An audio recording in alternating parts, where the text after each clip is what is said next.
Hi guys, welcome to a new video. So now this is the opposition of the Virgo and the Pisces in astrology.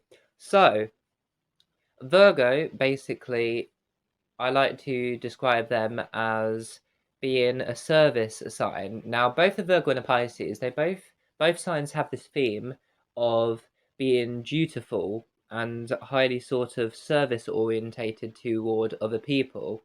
They're both quite selfless and caring in their own right as well, and this is kind of a shared theme among both of these signs.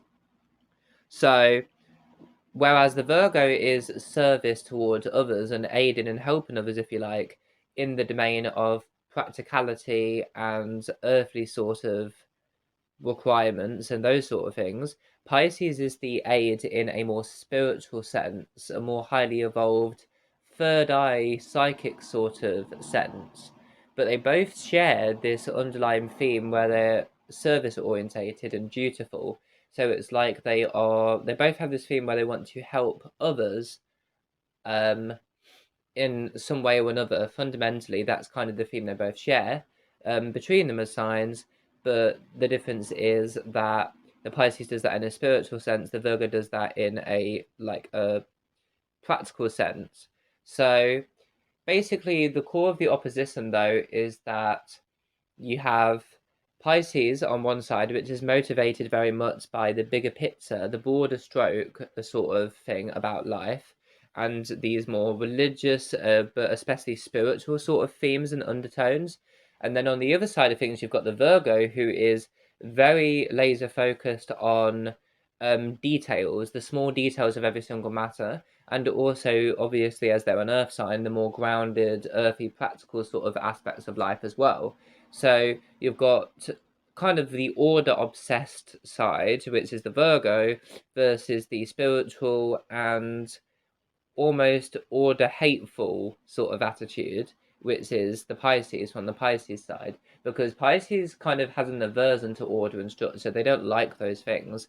Most of that being their Neptune rulership as their planet, in that Neptune has this whole theme where they want to dissolve boundaries and merge with everyone in society. Like the greater unit of society as a whole kind of merges into one being or one sort of form, if you like, with Neptune. That's the whole thing. Whereas, of course, we build personal boundaries between us and other people, but wherever Neptune comes along, those personal boundaries between us and other people that we've built up, they get dissolved completely and we merge into the other person, into the broader vision, the broader sort of picture of society at large. Like people kind of blend into each other and come together in a unified whole, if you sort of catch my drift. So that's kind of the whole Neptunian theme. Deception and sort of to an extent secretiveness as well. These are also Neptunian themes as well. So because this is the major ruler of Pisces, coupled with their minor ruler being Jupiter, which like Sagittarius is ruling Pisces too, this gives them the high optimism, but also the magnifying glass sort of perspective that Jupiter affords to both of their home signs, its home signs, so the Sagittarius and the Pisces. So Pisces is basically a result of this magnifying glass sort of expanded vision. They see the broader picture of life, not the nitty gritty details of life on the way to getting there. Um, they have this sort of broad perspective. It's a very grand scale. They see the entire picture, but not all the little details on the way to becoming that entire picture, if you like.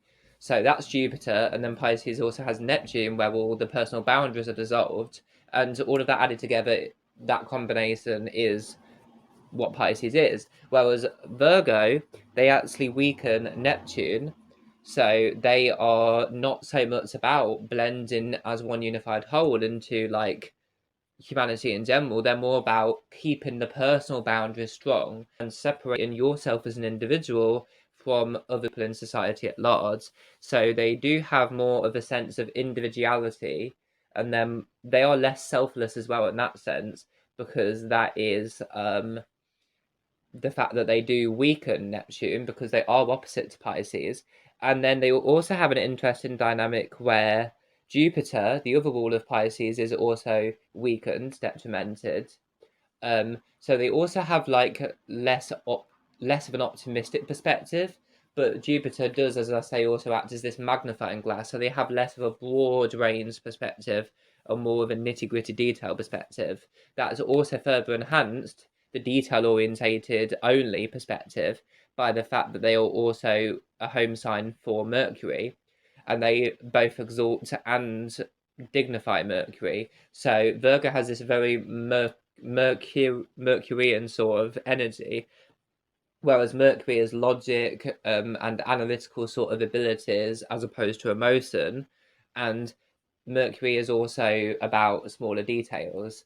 So you can see it's kind of almost the theme of the opposition is that you've got a spiritual sign which has a broad perspective of the meaning of life, and also has this sort of desire to merge with God or with other people in humanity in general. Blur the boundaries, the personal boundaries are blurred between individual people.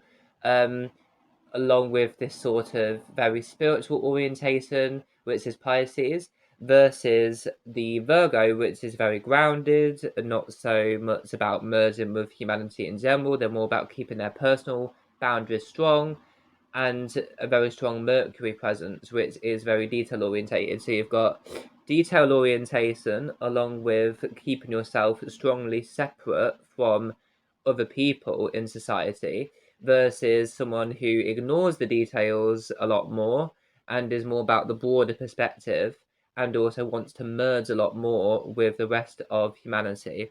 So that's kind of the core of the opposition. Pisces is the one that merges with the rest of humanity. They have a broad perspective of life and they do not focus on the details. And then you've got Virgo, who does focus on the details. They want to avoid merging with the rest of humanity at large. They focus so much on the details, and they also have this more logical rather than emotional perspective, and their duty toward humanity is shown in a practical way, whereas Pisces' duty to humanity is shown in a spiritual way or an emotional way. So that's the main core of the opposition. So as I say, Jupiter has an interesting um, dynamic with this opposition because Jupiter is ruling Pisces and is weakened in Virgo.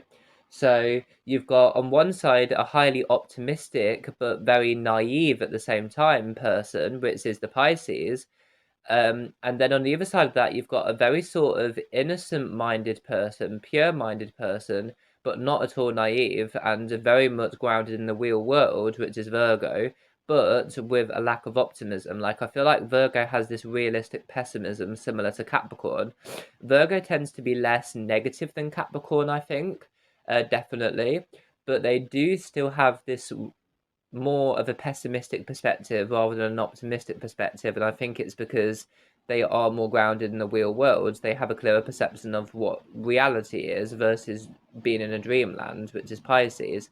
So it's like Pisces is naive but also highly optimistic, whereas the Virgo is very realistic, but they lack optimism to an extent. They're quite pessimistic.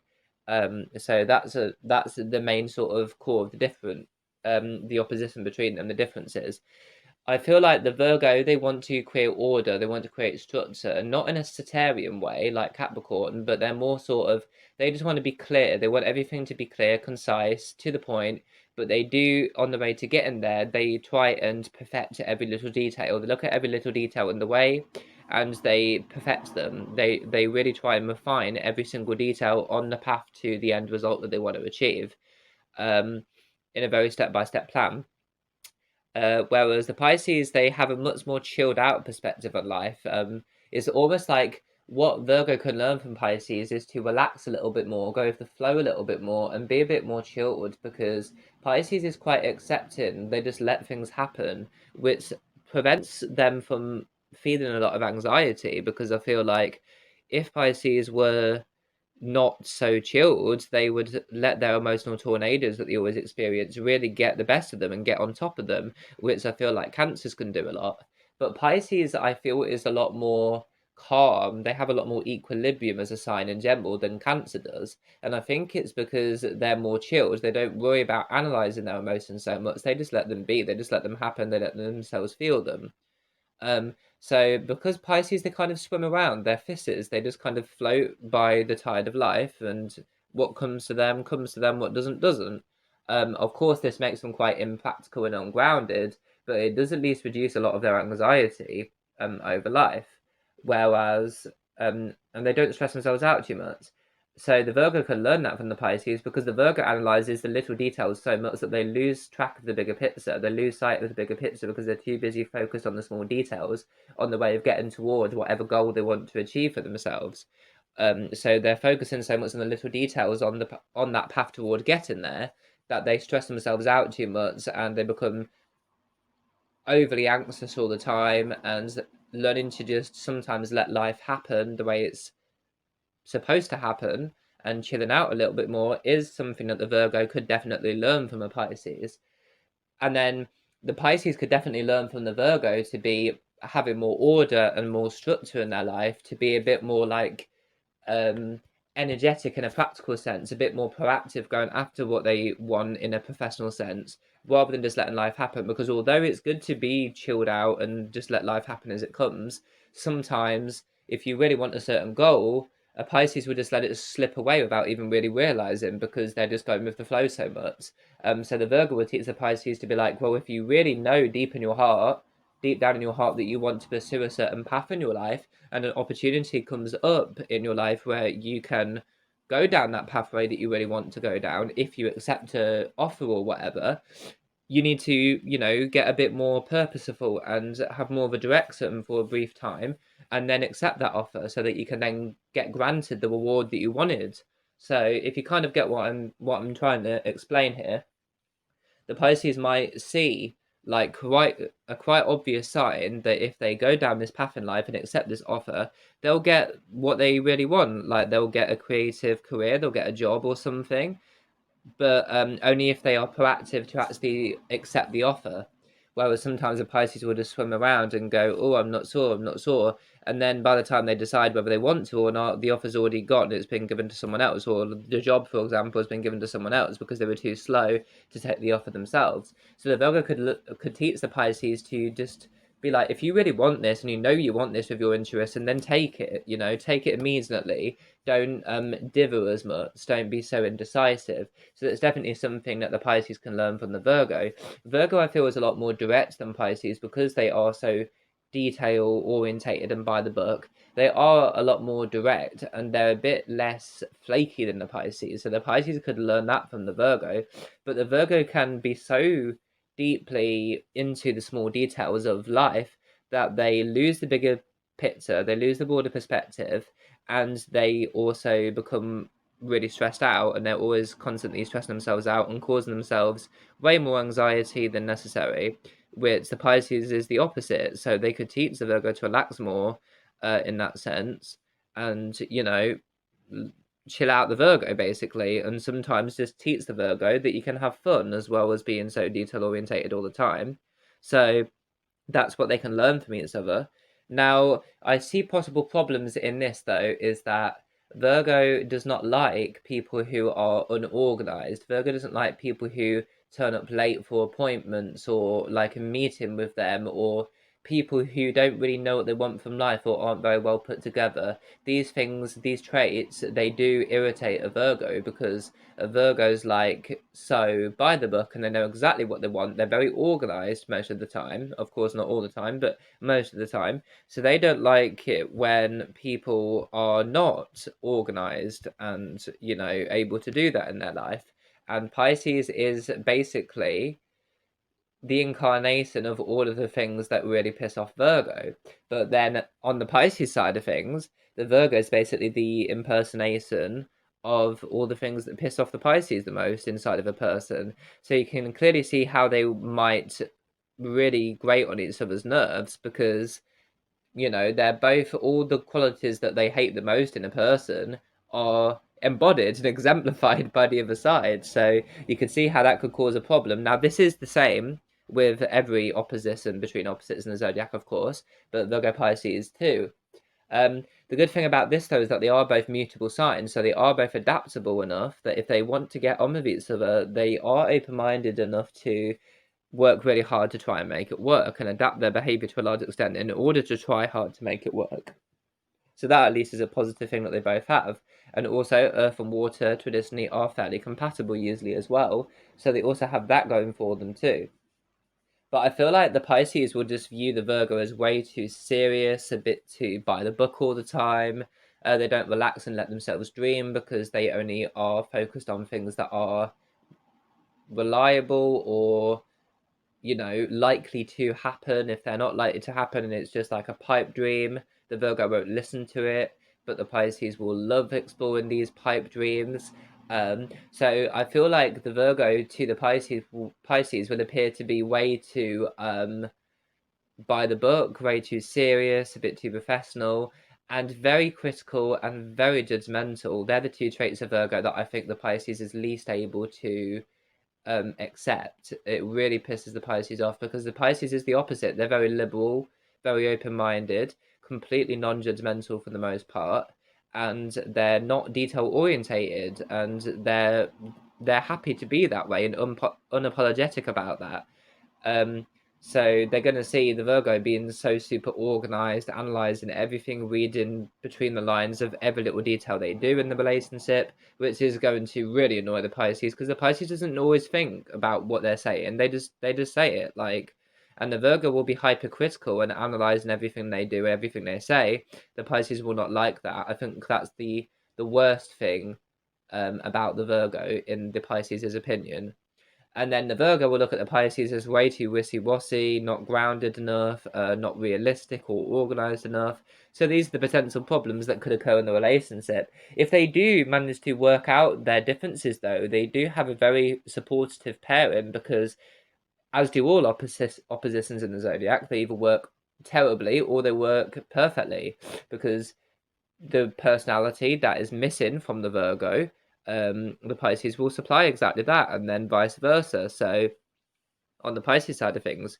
So yeah, that's kind of how it works out. But I hope that you got some sense out of this video. That's kind of the core of their opposition and the differences between them.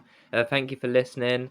I now need to go away and think of the next series I'm going to be doing on this channel. I think it would just kind of, I'll do a one-off video describing the difference between the sun and the moon in terms of what your moon sign means in your personal birth chart versus what your sun sign means in your personal birth chart, and kind of going over like the differences in intensity levels of your moon sign versus your sun sign and those sort of things. So I think that's what I'll be doing in the next video. But thank you for listening, and I'll see you next time, hopefully.